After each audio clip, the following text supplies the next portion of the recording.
what the big deal about Cracker Jack is. Did you ever go and buy a pack of Cracker Jack thinking you're going to get a prize and find no prize in the box? You got to be kidding me. You have got to be kidding me. Freehan is beating his net at the plate. Crawford is over there watching. Good see, sir. You're in the wrong seat, buddy. Come on. Oh, I must be in the front row. So, Enemy of My Enemies, where we landed. You and I brainstormed a few weeks ago, and we were talking about different things and changing the format up. And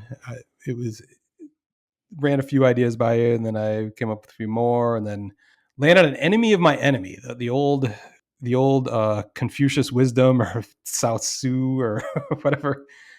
Sun Tzu, sorry. The enemy of my enemy is my friend. And I thought about that. There's something hostile about that, but there's something friendly about it too, which kind of describes this podcast in a way, our baseball allegiances. Because of course you and I are old friends. Yes. We are definitely enemies. Our teams are enemies on the field. The more I thought about it, I think, I'm a lifelong Tigers fan and became a Cubs fan when I was 16 years old.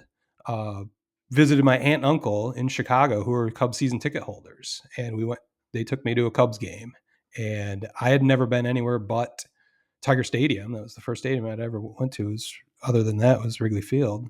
And this is weird to think about, but I didn't know a whole lot about the National League just because there weren't that many games on TV. The Tigers never played a National League team except for in the World Series. So I was kind of divorced from the National League in general. So it was kind of easy just to pick the Cubs, but also beyond that, I hated the White Sox. I've talked about this many times, but when I was 10 years old, I started hating the White Sox because that's when I first got into baseball card collecting. I have the whole 1983 Fleer collection, but I hated the White Sox uniforms. I had those 83s. I love them now. I think they're super cool, but for whatever reason, as a 10-year-old kid, I hated them. I hated Lamar Hoyt's name, his face, his beard, all of that. I just hated everything about the White Sox. So it was easy to pick the Cubs when I first went to Wrigley and then eventually moved to Chicago in 1997.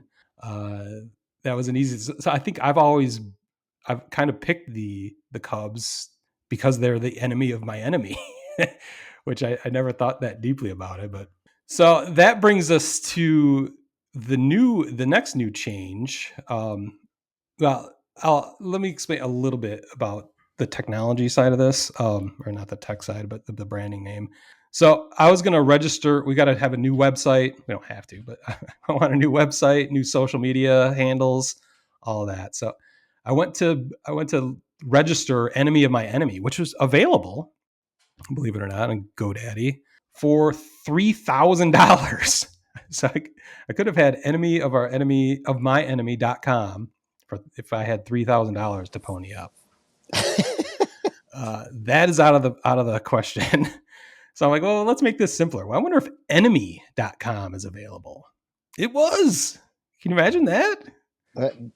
That is bizarre to me that was available, but enemy of my enemy, I guess because it's a catchphrase. Well, it's available too, but enemy.com was $75,000. Oh my God.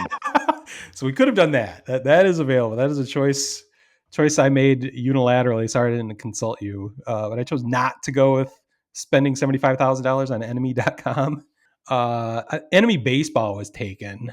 I don't even know what that is, but Enemy ball was available, and guess how much that cost? $3.50. 1 cent. 1 cent for the first year. $22 for years 2 and 3 beyond that. So I landed on Enemy ball, and it was 1 cent.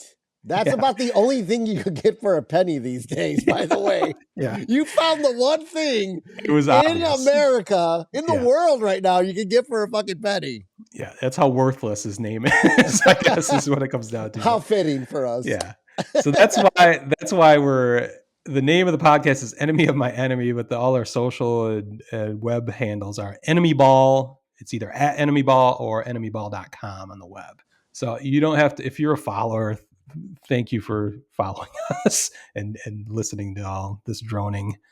You don't have to change anything. I just changed all the names of our existing accounts. So we're just now called Enemy Ball. You can find us obviously on the web at enemyball.com.